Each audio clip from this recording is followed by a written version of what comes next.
Well folks, Razer has got the sack. 2 years into his job, Razer is no longer the coach of the All Blacks. As you can see from the background around me, I'm currently on holiday in China, but I am taking a moment to have a chat with you folks about this news, which it's come as a bit of a surprise, but maybe not as surprising given yesterday's news that there was pretty deep unhappiness in the All Blacks playing roster. As soon as there was rumors about Ardie Savea, who is our star of all-star players, being unhappy with the All Blacks and potentially looking at European or Japanese contracts and foregoing the black jersey, you knew something pretty serious was up. And yeah, surely enough, one day later, it's confirmed by New Zealand Rugby that Razer is going. I feel like it has to have been the players that pushed it, because like Razer still has, despite all his issues, he still has a better winning percentage than Ian Foster did. But there's one pretty clear difference, I feel like, between Fozzie's All Blacks and Razer's, in that when Fozzie was under pressure, the All Blacks players went in to bat for him. Some of them, when they were over in South Africa. Some of these guys, like Aaron Smith and co, went in and said, this is our coach, we're behind him, we stand by him. Whereas in this case with Razer, apparently it's the players saying, we're not happy, and I'm tempted to take big money offers elsewhere rather than play for the All Blacks, which is pretty damning. You combine that with the fact that clearly the coaching backroom has been not a very happy place under Razer. It was only like not even 1 year into the job that Leon McDonald ended up resigning. Obviously he and Razer had a bit of a fallout, and then Jason Holland at the end of the season just gone.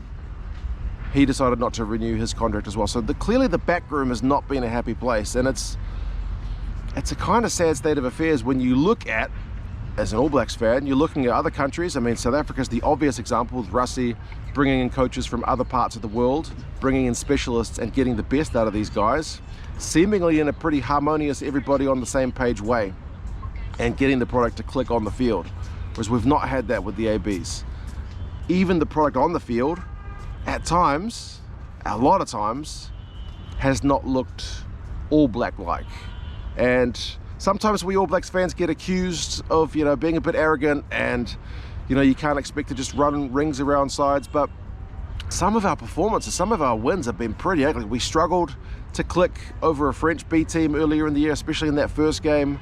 The Argentinians in our first game of the Rugby Championship, we beat them with a bit of grunt up front, not really All Blacks wins. And obviously wins are more important than the way you win, but then we followed it up with a loss the next week. Held on in a pretty miserable game at Eden Park, and then got hammered the next week by the Box.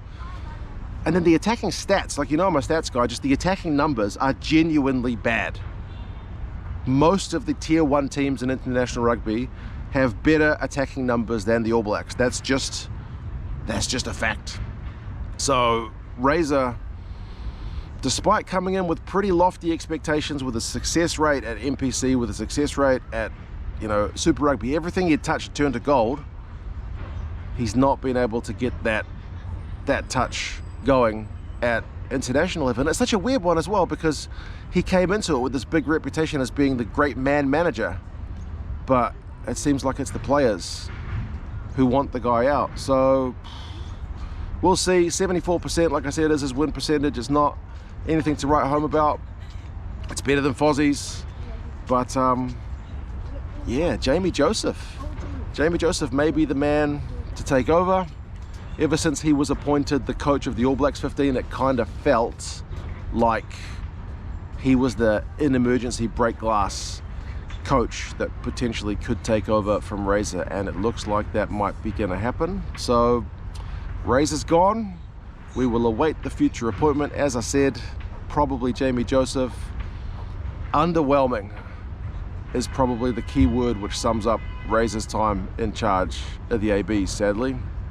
We all wanted it to click from a New Zealand perspective, but it just never really did. So Razer, I'm afraid, mate, you're in the bin. All right, folks, you take care of yourselves, and I'll see you when I get back to New Zealand.